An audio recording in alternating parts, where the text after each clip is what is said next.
Hi guys, welcome back to the channel. This is Nakoda from ATP All Things Physio, and let's get into the video.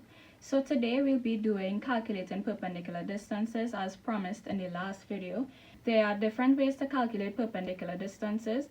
I would be going through two ways in this video and drawing a parallel to vectors. So the first part of the video, y'all would recall in the last video, which was moments and torque, we did examples using seesaws and bill and gel and all those stuff.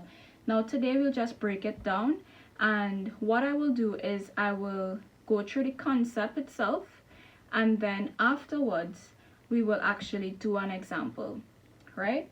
So if we go back to what we did last week, we remember like we had a seesaw with a fulcrum and we had a force being applied or a weight being placed, right? And the line of action of this weight or this force acts downwards, right?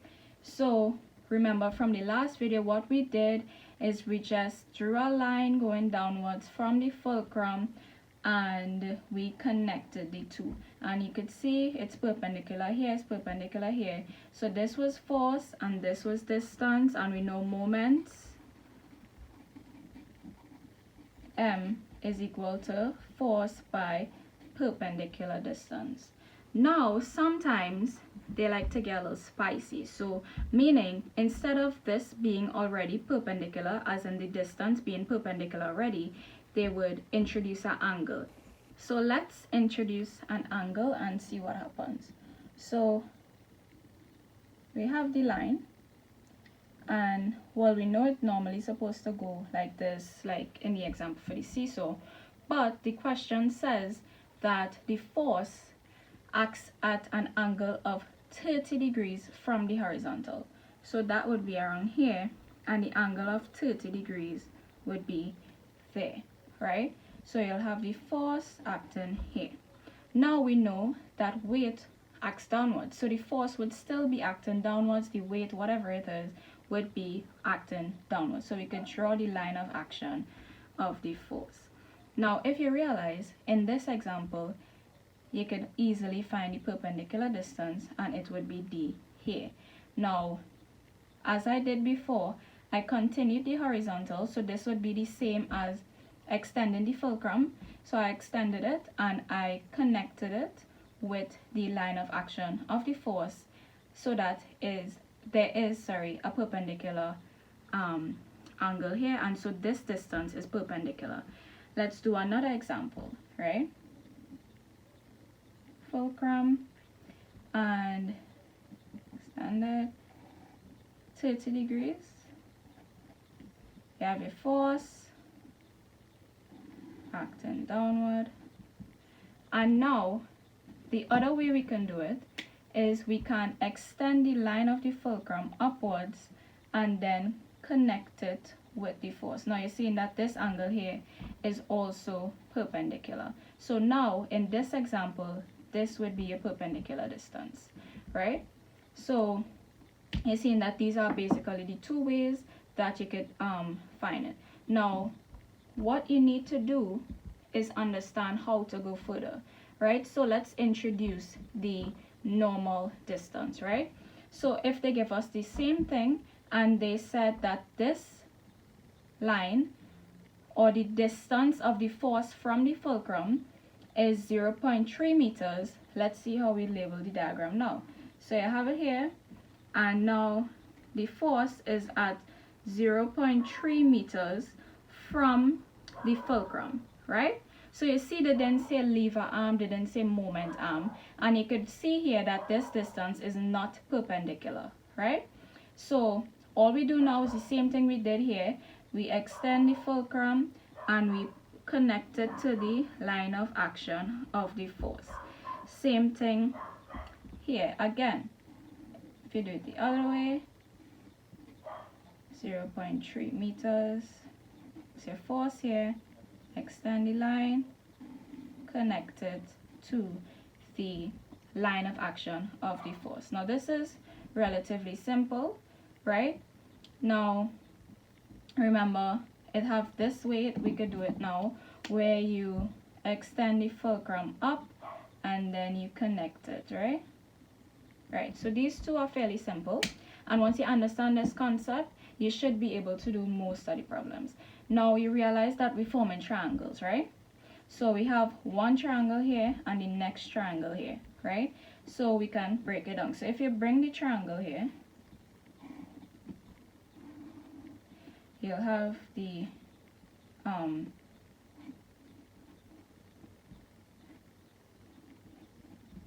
you have the angle, which is 30 degrees. You have this side, which is 3 meters.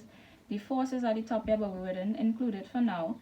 And right, yeah, and for this one, so we know that the distance is 0.3 meters. We know this is a right angle, but look at this. So they gave us the degree of elevation from the horizontal, right? So if you look at this triangle, they gave us 30 degrees here, but you are seeing that there's a right angle here.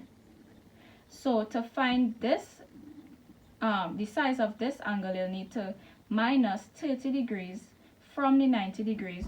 So you'll actually get 60 degrees, right? So that's the difference between the two ways. You will be using a different angle to find out the perpendicular distance, right? Now to do this, you could easily use the sine rule, and we'll get into that when we do the example, but I'll just show you something else for now, another concept that you need to know when finding perpendicular distance. So I'm introducing to you vectors. Now a vector is basically a quantity that has both a magnitude and direction. So these forces that are at angles are vector quantities, right? So as you can see, the force is acting upwards, right? Now this can be broken down or split into its vertical and horizontal components. Because if you're seeing this moving here, you know that it'll have a vertical component because it's going up, and a horizontal component because it's kind of going off to the side. So the product of these two forces would give you this resultant force, right? So we could call this the vertical component and this the horizontal component, right? Now, if you look at this triangle here, watch how easy we could make this triangle here, right? Watch how easy. So if you take, I'll use this one. If you take this vertical component and you just drag it across this way, you'll see that you have your you have your horizontal, and then you just bring this across and boom, there's your vertical. And you realize that is the same as this, right? So the reason I'm showing this is because it will have questions where you will have to break up the force into its vertical and horizontal components, and I need you to understand that it's basically the same thing you're doing, right? So to find the perpendicular distance, you would need to break them up into their vertical and horizontal components, right? So if you go back to here, you will see that yes, the force was acting upwards, but what we did was that the line of action is its vertical component, and we basically, D here, if you realize, is the horizontal component. Now for this one, so what we did, the force is going this way, and then you have the vertical component and the horizontal component, right? And instead of moving this across, we move this upwards. So this moves up like that. So what we got was, we leave the vertical, we have the force, we leave the vertical, and we just move the horizontal from here up, and boom. Horizontal component, vertical component. And you realize this is the same as this, right? So you have your vertical component, and you found your horizontal component. Now realizing most of the time the perpendicular distance is the horizontal component of the force, right? So now that that is explained, you can rewind the video, you could pause the video and kind of internalize what was said. Make sure that you understand the basics, guys. I can't stress this enough, but these are basically the ways that you would be using to calculate perpendicular distance within the following questions that we would be doing in various videos within your worksheets that you have to do for the biomechanics course as well as the exam itself. So understand the basics, right?